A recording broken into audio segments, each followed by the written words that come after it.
স্বচ্ছ দৃষ্টিশক্তি থাকলে বাস্তবের স্বচ্ছ চিত্র ধরা পড়ে। দৃষ্টিশক্তিতে গন্ডগোল দেখা দিলেই বিপদ।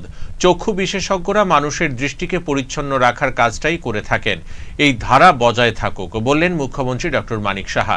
একাদশতম অল ত্রিপুরা অপথলমোলজিক্যাল সোসাইটির রাজ্যস্তরীয় সম্মেলনে একথা বললেন তিনি।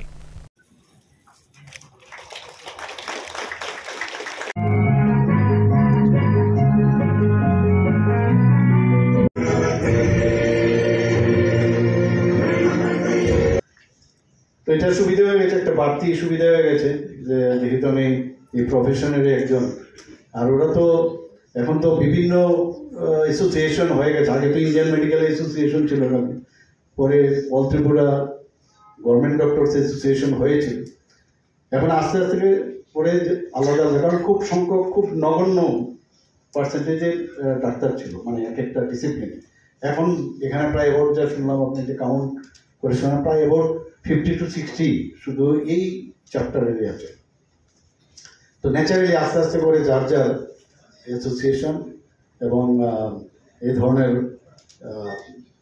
যে আপনাদের যে ডিসিপ্লিনের যে সংগঠন, সেটা আপনারা করছেন। এখানে ডেন্টাল কলেজ ছিল না, মাত্র আমি 5 থেকে 6 মাসের মধ্যে আমি ডেন্টাল কলেজ, আমাদের মাননীয় প্রধানমন্ত্রীজির সাথে আমি কথা বলেছি, উনি নিজে এসে তার ইনোগ্রেশন করেছে। সেই ডেন্টাল কলেজে 50 সিটের এই বছর থেকে সেটা স্টার্ট হয়েছে। এখানে নার্সিং কলেজ ছিল না, আমরা nursing college, BSc nursing college সেটা স্টার্ট করেছি। তাছাড়া হোমিওপ্যাথিক আয়ুর্বেদিক কলেজ যাতে করা যায়, তার জন্য আমি এবার এনএসি মিটিংয়ে আমি বলে এসেছি যে এটাও যেন করা হয়।